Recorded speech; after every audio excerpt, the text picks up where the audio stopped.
한국이 다케시마를 불법 점거한 지 벌써 수백 년이 되었지만 당당하게 국제사법재판소에도 참석하지 못해서 곧 일본 땅으로 인정받게 될 겁니다. 여기 일본인 교수가 한국 학생에게 본때를 보여주겠다며 으름장을 놓고 있습니다. 그러자 한국 학생은 강의실 앞 대형 스크린에 화면 하나를 띄우고 그 화면을 본 강의실의 모든 사람들은 일제히 얼어붙어버리고 마는데요. 대체 이 강의실에서는 어떤 일이 일어나고 있는 걸까요? 지금부터 오늘의 사연을 들어보겠습니다. 안녕하세요.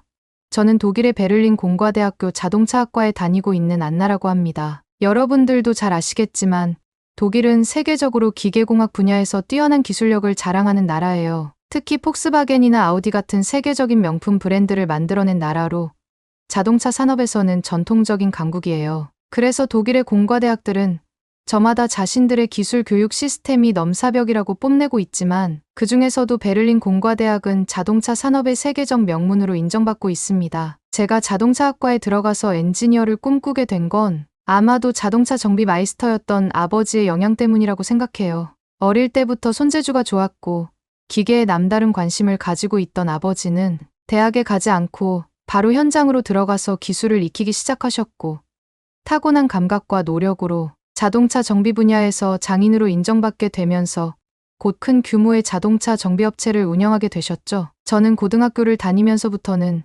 학교를 마치고 틈나는 대로 아버지의 정비 공장으로 가서 일을 돕게 되었고 아버지는 제가 엔지니어로서 소질이 있다고 하셨어요. 제가 생각해도 엔지니어는 제 적성과 딱 맞는 것 같았죠. 안나, 너는 눈썰미가 좋고 손이 야무져서 기술자가 되기에 타고난 소질이 있는 것 같구나. 저도 기계를 다루는 게 아주 재미있어요. 그래, 내가 자동차 장인이라서 하는 말처럼 들리겠지만 사람들의 생활에 도움이 되는 새로운 기계 장비를 만들고 고치는 일이 세상 어떤 직업보다도 가치가 있다고 생각해. 아버지는 자신의 뒤를 이어서 제가 자동차 엔지니어가 되기를 원하셨죠. 실제로 독일에서는 중장비 운영이나 자동차를 정비하는 여성 비율이 다른 나라보다 높거든요. 자동차를 만들고 고치는 일은 여자가 하기에는 힘들고 위험해 보일 수도 있겠지만 저는 아버지를 닮아 게르만 민족 특유의 건장한 체격을 가져서 전혀 문제가 되지 않았어요. 저는 키가 170cm가 넘고 어릴 때부터 아빠의 차고지를 놀이터 삼아 정비를 했기에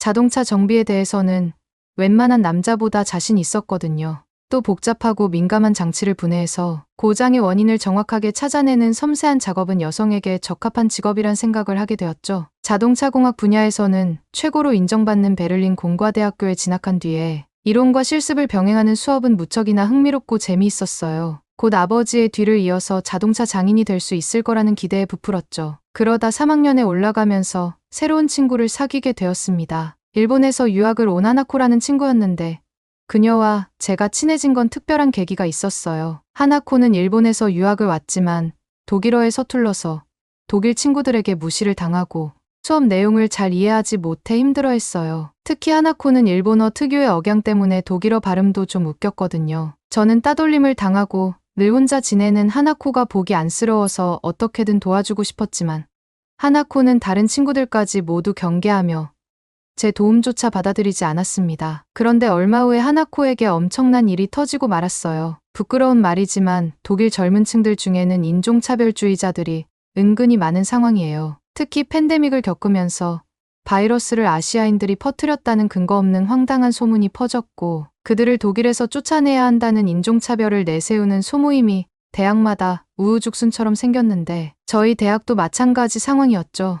그런 인종차별 소모임에 소속된 학생들이 하나코를 먹이감으로 찢고 괴롭히기 시작했던 거예요. 그날 전공 수업이 끝나고 친구 루이제와 같이 건물 밖으로 나왔는데 웬일인지 건물 앞 광장에 학생들이 잔뜩 모여서 웅성거리고 있었습니다. 무슨 일인지 궁금해서 다가갔는데 세상에 하나코가 대여섯 명의 인종차별 학생들에게 둘러싸여 있었고 하나코의 가슴과 등에는 나는 더러운 바이러스입니다.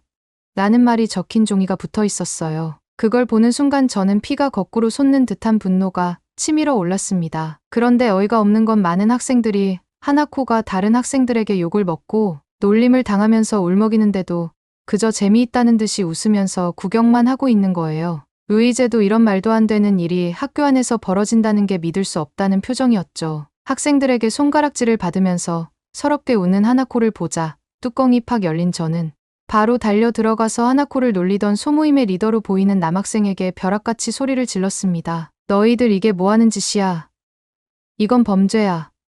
당장 그만두고 사과하지 않으면 가만두지 않겠어. 그러자 리더는 웃기는 소리하지 말고 꺼지라며 저를 비웃었습니다. 저는 비웃음에 화답하듯 얼굴에 주먹을 날렸고 그 학생은 코피를 줄줄 쏟으며 그대로 뻗어버렸어요. 저같이 체력 좋은 정의의 사도에게 덤빈 대가를 치르게 해주었죠. 그러자 깜짝 놀란 학생들이 꽁무니를 빼면서 도망을 쳤습니다. 루이제도 하나코에게 다가가 손수건으로 눈물을 닦아주고 일으켜 세웠어요. 하나코는 제 손을 잡고 연신 고맙다고 했어요. 그때부터 하나코와 그리고 루이제는 단짝처럼 붙어다니게 되었고 제가 절친이란 걸 아닌 인종차별 학생들은 더 이상 하나코를 괴롭히지 않았습니다. 저는 이제부터라도 하나코가 유학생활에 자신감을 가지도록 도와줘야겠다고 생각해서 독일어를 가르쳐주고 싶다고 말했고 하나코는 아주 기뻐했어요. 6개월 정도 지나자 하나코는 위축되었던 모습에서 벗어나 자신감을 회복하게 되었습니다. 그런데 얼마 후에 루이제가 프랑크푸르트에서 엄청 재미있는 축제가 열린다면서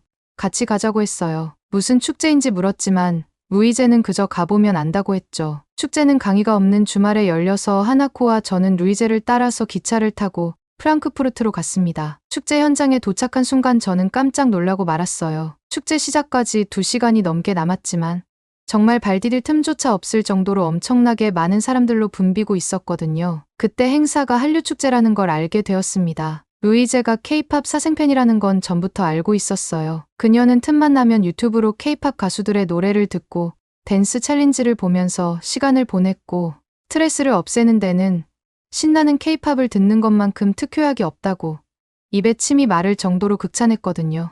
행사가 열리는 도이치방크 파크 주변에는 K-팝을 이끄는 아이돌 그룹들의 굿즈와 한국 기념품을 파는 벼룩시장이 열리고 있었고 K-푸드를 파는 푸드트럭들이 줄을 지어 서 있었습니다. 저희들은 루이제를 따라서 벼룩시장 구경을 했고 김떡순이라는 음식으로 점심을 먹었어요. 말로만 듣던 김밥 떡볶이 순대를 맛보니 정말 천국의 맛이었어요. 눈요기를 하고 배를 채운 다음에 행사장으로 들어가서 다채로운 공연과 퍼포먼스를 마음껏 즐겼는데 K-팝 댄스 경연대회는 단연 압권이었습니다. 아마추어 팀들이 K-팝에 맞춰 댄스를 선보이는 경연대회였는데 20개가 넘는 팀이 참가했을 정도였죠. 괴테를 보유한 문화의 강국이며 자존심이 남다른 독일인들이 이 정도로 한국 문화를 좋아한다는 사실이 믿어지지 않을 지경이었어요. 시간이 어떻게 가는 줄도 모를 정도로 축제에 흠뻑 빠져 즐긴 후에 근처의 펍으로 가서 시원한 생맥주를 마시면서 축제가 얼마나 재미있었는지 신나게 수다를 떨었는데 이상하게 하나코는 우울한 표정으로 입을 다물고 있었어요. 하나코,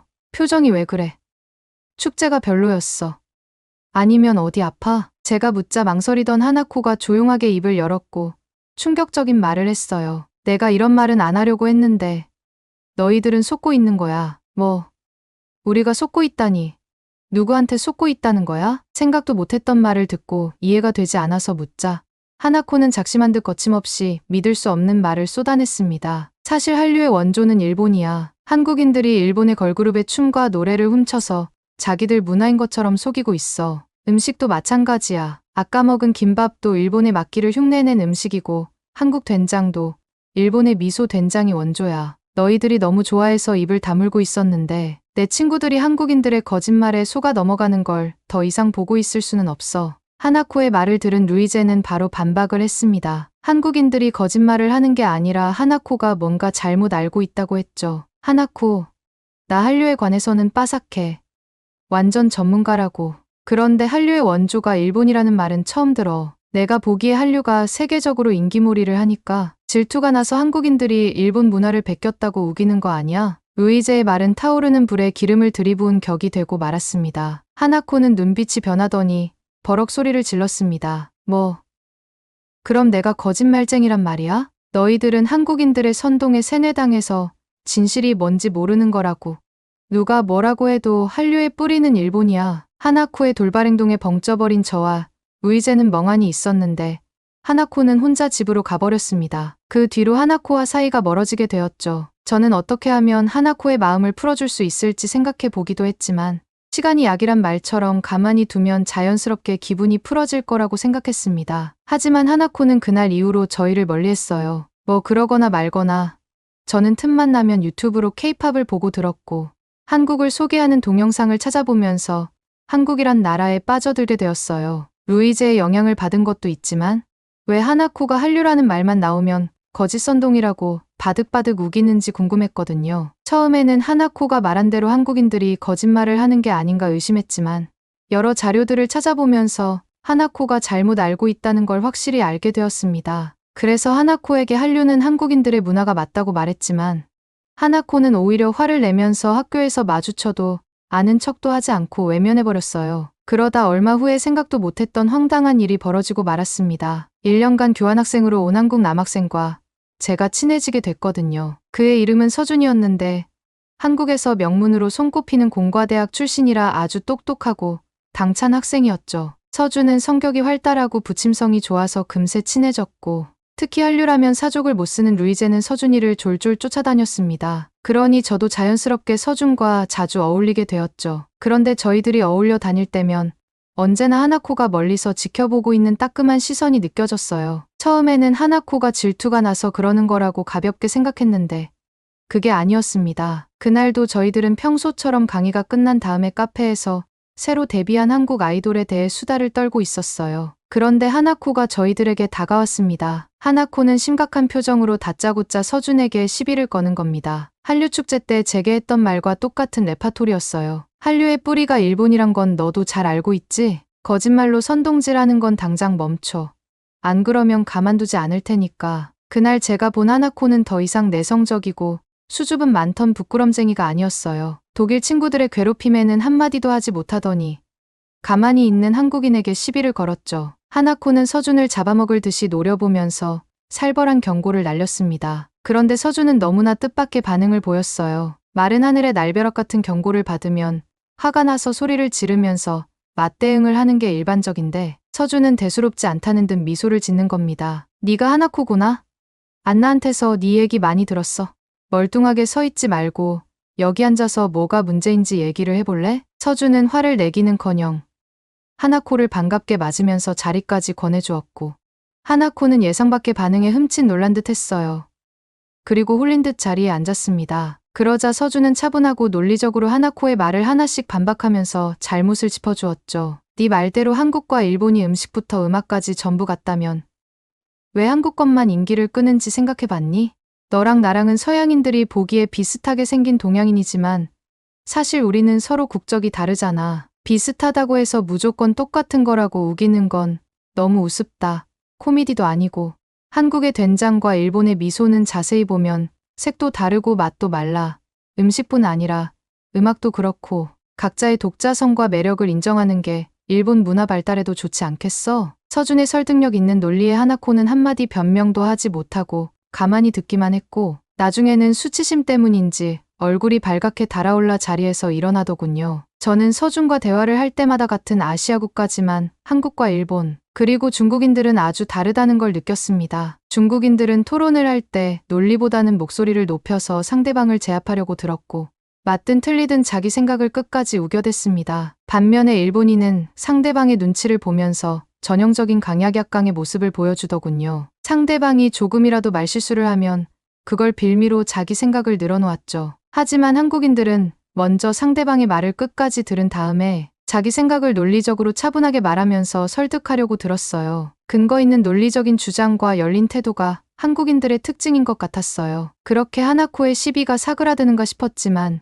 저희 착각이었습니다. 일본인 객원 교수가 담당하는 프로그래밍 특강을 듣는 수업에서 하나코의 히스테리가 폭발했거든요. 대화형 인공지능의 대표주자인 챗GPT의 대항마로 구글에서 출시한 바드라는 프로그램에 대한 수업이라기에 호기심이 생겨서 수강하게 되었는데 첫 시간부터 교수는 아주 흥미로운 강의를 했습니다. 앞으로 다가올 세상에서 인공지능이 대세라는 건 여러분들도 잘 알고 있을 겁니다. 그렇다면 인공지능이 결합되면 미래의 자동차는 어떤 모습이 될까요? 앞으로는 자동차가 운전을 하는 것뿐만 아니라 예기치 못한 사고에 대한 대처는 물론이고 차량 소유자의 친구가 되어서 운전 중 여러 가지 주제에 대해서 대화를 하는 것도 가능해질 겁니다. 인공지능은 자동차를 사람처럼 감정을 가진 존재로 바꿔줄 거예요. 교수는 앞으로는 자동차에 인공지능이 도입되면 사람처럼 감정을 가지게 될 거라고 말했고 그런 시스템이 어떻게 가능한지 설명했어요. 그리고 구글 바드로 이런저런 실습도 해보았죠. 그런데 수업이 무르익어가며 저와 학생들이 수업 내용에 차츰 빠져들자 교수는 점점 이상한 말을 하기 시작하는 거예요. 독일의 자동차 산업이 명문이기는 하지만 일본도 오래전부터 세계적인 브랜드를 많이 가지고 있어요. 도요타와 닛산 등 여러 브랜드들이 여전히 세계인들의 사랑을 받으며 도로를 질주하고 있습니다. 또한 세계 최초라고 불리는 인간형 로봇인 아시모를 만들어낸 나라도 바로 일본입니다. 그리고 지금은 인공지능 분야에서도 선두를 달리고 있죠. 인공지능의 미래를 말하던 교수의 강의는 어느 순간 일본이 얼마나 대단한 나라인지 자랑하는 내용으로 슬며시 바뀌고 있었습니다. 그런데 교수는 한술 더 떠서 난데없이 한국을 비하하기 시작했어요. 제가 독일에 오게 된 계기는 자동차 제조사에서 기술 고문을 맡아달라는 제안을 받았기 때문입니다. 저를 영입한 제조사에서 특별히 제가 대학 강단에 서는 것을 허락했기 때문에 지금 이 자리에서 여러분을 만날 수 있는 거예요. 얼마 전까지는 미국을 비롯한 많은 업체들이 한국산 배터리를 선호했지만 이젠 상황이 완전히 달라졌습니다. 일본과 중국 업체들이 만든 전기차 배터리가 인기를 끌기 시작했기 때문이에요. 이유는 간단하고 분명합니다. 한국산 배터리가 조잡한 성능에 비해 가격은 터무니없이 높기 때문이죠. 교수는 한국에서 만든 전기차 배터리가 얼마나 엉터리 같은 것인지 열변을 토하기 시작했습니다. 그는 독일에 오기 전에 한국의 자동차 업체에서 스카우트 제의를 받았지만 거절했다고 말했습니다. 그 이유도 은혜를 모르는 한국인들의 이중적인 모습에 엄청난 실망을 했기 때문이라고 말했어요. 한국 업체들은 아주 오래전부터 일본의 뛰어난 기술을 배우려고 혈안이 되어 있었습니다. 그래서 기술자를 빼가기도 하고 심지어는 산업 스파이를 동원해서 핵심 기술들을 훔치기도 했어요. 하지만 일본인은 한국인들처럼 비열하지 않아요. 한국인들이 일본의 기술을 빼낸 다음에 일본 업체의 뒤통수를 칠 거라는 걸 의심하는 사람도 있었지만 대부분의 일본인들이 한국인을 믿어주고 기술을 가르쳐 주었습니다. 그 덕분에 한국이 겨우 전기차 배터리를 만들 수 있는 수준이 되었죠. 그런데 배은망덕하게도 모든 걸 한국 업체의 힘으로 개발한 척 뻔뻔스러운 거짓말을 일삼으며 일본의 시장 점유율을 넘보려는 터무니없는 수작을 벌였습니다. 하지만 일본은 감정적으로 대응하지 않고 오로지 장인정신을 바탕으로 기술력으로 시장에서 인정받으려고 노력했고 그 결과 한국산 배터리보다 일본의 전기차 배터리가 훨씬 뛰어나다는 인정을 받게 되었습니다. 하지만 유감스럽게도 독일 업체들이 이런 세계적인 추세를 모르고 비싼 가격의 한국산 배터리를 쓰고 있어 현실을 알려주는 것이 마땅하다고 생각해 독일에 와서 실체를 알리려 애쓰고 있습니다. 평소에는 수업 시간에 쥐죽은 듯 있던 하나코는 일본인 교수의 말에 이때다 싶었는지 손을 번쩍 들었어요. 교수님, 한국인들이 일본의 배터리 기술을 훔친 걸 전 세계가 알아야 하지 않나요? 한국은 일본의 음식과 문화를 훔친 걸로 모자라 다케시마도 한국 땅이라고 우기잖아요. 이제는 일본의 첨단 기술까지 훔치다니 전 세계인들이 알아야 해요. 그러자 교수님은 한국이 다케시마를 불법 점거한 지 벌써 수백 년이 되었지만 당당하게 국제사법재판소에도 참석하지 못해 곧 일본 땅으로 인정받을 순간이 다가왔다면서 일본의 배터리도 조만간 그 진가를 확고히 인정받게 될 거라고 했죠. 앞으로 몇 년 안에 한국산 배터리는 시장에서 영원히 사라지고 일본산 배터리가 모든 전기차에 장착될 겁니다. 왜냐하면 중국산 배터리는 품질이 형편없는 수준이라 저가 공세에도 벌써 시장에서 외면을 받고 있고 충전 효율이 떨어지거나 심지어 폭발하는 여러 가지 문제를 일으키고 있기 때문이에요. 그래도 미래의 자동차 산업을 이끌어갈 여러분들에게 한국과 중국 업계가 가진 문제가 뭔지 알려줄 수 있는 기회를 가지게 되어서 다행으로 생각합니다. 처음에는 인공지능이 자동차 산업의 미래를 어떻게 바꿀 것인가라는 거창한 주제로 시작했지만 결국은 한국과 중국 업체를 싸잡아 비하하고 어이없게도 오로지 일본이 최고라는 자화자찬으로 끝을 맺었습니다. 하지만 교수의 말은 제가 들어도 말이 안 되는 소리였어요. 전기차 시장에서 한국 다음으로 중국과 일본 업체의 배터리가 주목받는 건 사실이지만 그건 오로지 싼 가격 때문이었죠. 심지어 중국이 최저가를 내세우기에 일본 배터리는 성능에서도 가격에서도 애매한 위치예요. 일본 전기차 배터리는 한국산에 비해 뒤처지기 때문에 고급 차종에는 안전하고 성능이 뛰어난 한국산 배터리만 쓴다는 걸 자동차공학도라면 누구나 아는 사실인데도 교수는 교묘하게 사실을 비틀고 있었던 겁니다. 그때 누군가 손을 들고 소리쳤습니다. 교수님, 질문이 있는데 해도 될까요? 역시 서준이었어요. 교수가 한국 업체를 근거 없이 비난하고 무시하는데 가만히 듣고 있을 서준이 아니었죠. 교수는 서준이 한국인이라는 걸 알고 자신만만하고 여유로운 표정으로 서준에게 질문이 있으면 뭐든지 하라고 말했습니다. 서준은 한국 스타일로 질문을 시작했습니다. 먼저 교수님의 강의는 잘 들었습니다. 인공지능 분야를 다루신다기에 흥미를 가지고 이 특강을 신청했거든요. 서준이 수업에 대한 기대감을 높게 평가하자 교수는 좋아서 입이 귀에 걸린 표정이 되었어요. 하지만 서준의 다음 말을 들은 교수의 표정이 굳어지기 시작했습니다. 그런데 유감스럽게도 교수님의 말씀에는 바로잡아야 할 부분이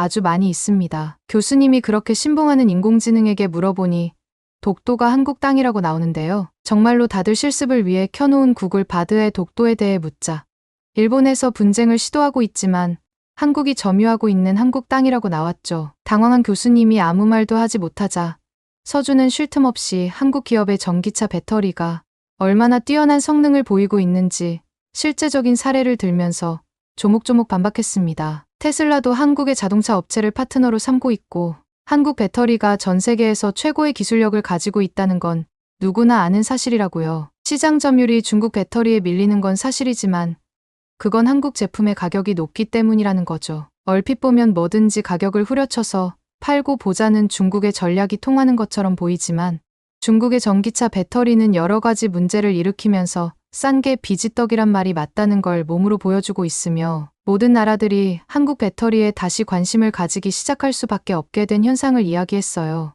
마지막으로 서준은 빙긋이 웃으면서 똥 씹은 표정을 하고 있는 교수에게 결정타를 날렸습니다. 교수님, 저 기억 안 나세요? 그러자 교수는 무슨 뚱딴지 같은 소리냐는 반응을 보였어요. 글쎄, 우리가 만난 적이 있던가? 네.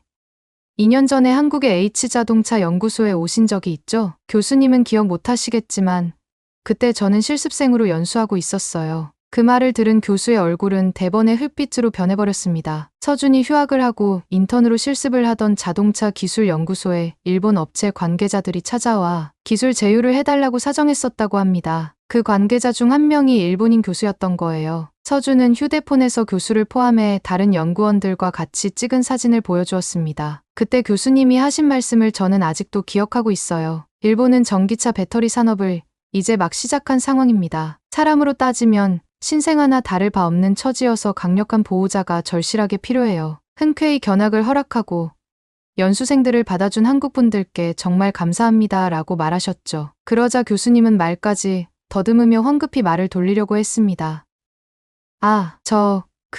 그건 말이에요. 그냥 예의상 던진 농담이에요. 해외 연수에서 상대방을 치켜 세워준 건 당연한 거 아닌가요?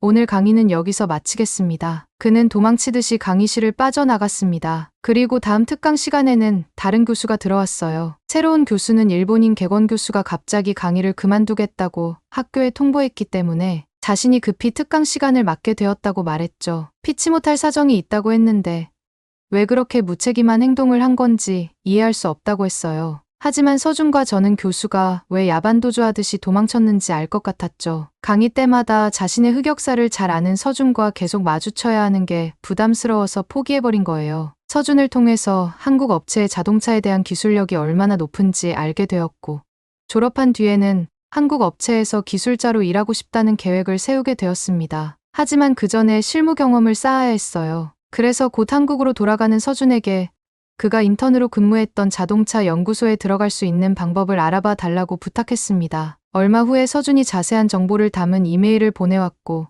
저는 그 연구소에 인턴으로 지원했습니다. 보름 뒤에 연구소에서 서류는 통과되었으니 면접을 보자는 연락을 받았고 다음 주에 한국으로 갈 예정입니다. 아버지도 제 한국행을 격렬하게 응원해주고 계세요. 한국에서의 경험이 큰 자산이 될 거라고 말이죠. 그동안 서준과 친구로 지내면서 한국인에 대해 많은 걸 알고 배우게 되었어요. 한국인을 가장 잘 표현하는 말이 외유내강이라고 생각해요. 바람에 이리저리 흔들리지만 절대 부러지지 않는 갈대처럼 자기에게 주어진 일에 최선을 다하고 잘난 척하지 않고 겸손하지만 목표를 향해서는 한치의 물러섬도 없이 꿋꿋하게 전진하는 게 한국인이란 걸 알게 되었죠. 그래서 왜 한류가 세계를 휩쓸고 있는지 확실하게 이해되었어요. 한국에서 일하게 된다면 제가 가진 지식을 바탕으로 한국인의 정신을 배우기 위해 열심히 노력할 생각입니다. 전쟁의 처참한 폐허 위에 반세기 만에 세계적인 선진국으로 성장한 한국에서 어떤 새로운 배움이 있을지 정말 기대됩니다. 독일 안나양의 사연 어떻게 들으셨나요?